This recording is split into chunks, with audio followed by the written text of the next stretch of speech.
Hello everyone, this is going to be sort of a 3 or 4 part series on how to do some basic mods. Most people have the skills and are handy enough with tools that they don't need instructions on how to make some of the more basic mods. A lot of people, though, I realize are younger people, maybe people that don't have really a mentor to teach them these things, and just need basic instructions on how to do this kind of stuff.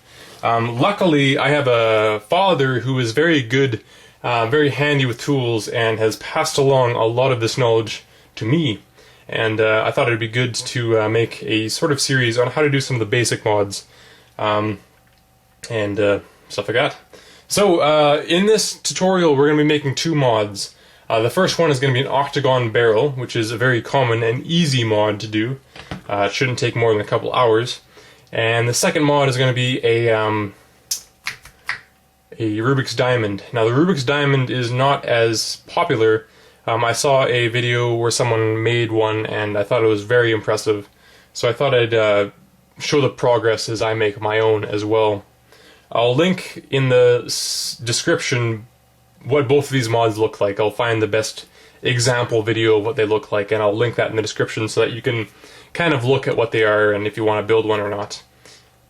Also, for this, we're going to need to make our own stickers at the end, and you know, when we're done, we want to sticker it. For that, you're going to need some Cubesmith stickers, probably, unless there is some sort of craft shop or something you can get your own stickers made in the town that you live or whatever. So let's get started. The first thing that you want to do for your mod is have a cube that is worth modding. Like, for example, if you have a very stiff cube that doesn't turn very well, you're going to have a very stiff custom puzzle when you're done. So that's no fun to play with. You don't want to start off with a stiff cube. This cube here it's not great, but it's not bad either. I don't really like to use my DIYs, my really good cubes, for modding, because you don't really speed solve on your mods. They're just something cool to have and solve once in a while. So I just buy normal Rubik's store-bought cubes, and I try to get ones that are, you know, not bad. Now, probably you're wondering how you know if the cube you're buying is a good cube or not, and there's a couple ways you can do that. This cube, as you can see, is still in its package, and there's a couple things you can do to see if it's a good cube or not. Here's what I do. First thing I do is I look at the package from the side, and I grab these 2 corners like this. Now, wiggle them back and forth, and if the cube feels tight, then it's probably going to be a stiff cube. But if it gives a lot of, if there's a lot of play, like you can see here, then it might be a pretty okay cube. So that's the first thing I do when I'm buying a Rubik's Cube in this kind of packaging, is I see how loose they are. The second thing that I do is I actually, again, look at the puzzle from the side and open the packaging, take the cube out. Don't damage the packaging, because then you'll have to buy it. This cube, as you can see, is pretty good. So, you know, don't be afraid to open the package and take the cube out and play with it a little bit. I actually encourage you to do this. There is a chance that the employees of Walmart or Toys R Us or whatever will give you some grief about it. But just explain to them honestly that, you know, I'm a cuber, this is what I do in my spare time. I don't want to buy a puzzle that doesn't turn very well, and they will probably understand. If they don't understand and are mad at you or whatever, who cares? If they knew anything, they wouldn't be working at Walmart in the first place. So, again, the puzzles we're going to be making today are an Octagon barrel and a Rubik's Diamond, and let's jump right into the explanation of how to build these puzzles.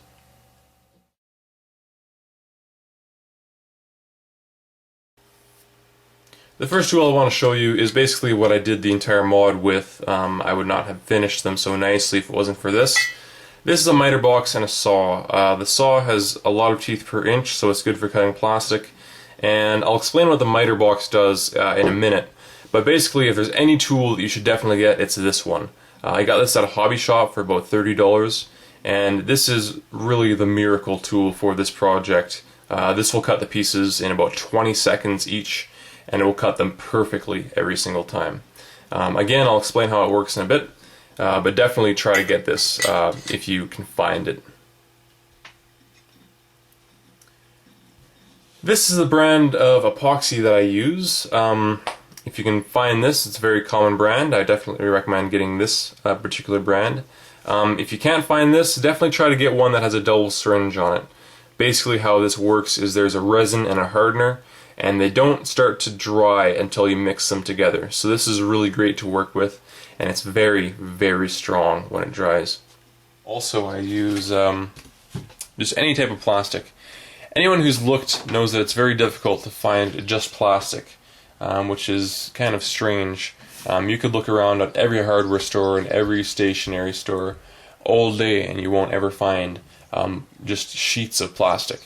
For that reason, I just went out and bought this thing. This, I think, is for holding like folders and sheets and stuff. But this basically cost me like $3, and you'll notice that it has a lot of area, a lot of surface area of just flat plastic on it. And that's what we want. I'm just interested in the flat plastic. And that's going to be used to put caps on all of the pieces, because when you cut a piece it's hollow inside and you're going to have a hole. So we're going to use this just to cap those holes. And you'll see a bit more what I mean when we get to that part. Lastly, for our sandpapers, there's 3 different sandpapers that I'd recommend. And you tell the difference between sandpapers by the number of the grit.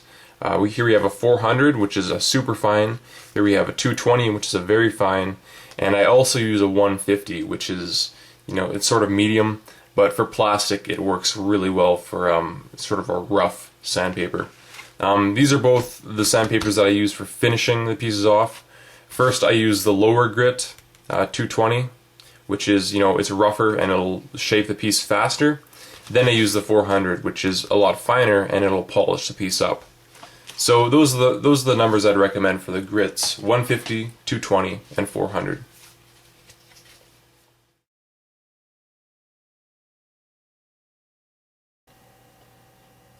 So because most of you haven't seen a miter before, I will briefly explain how it works and what it does and that kind of stuff.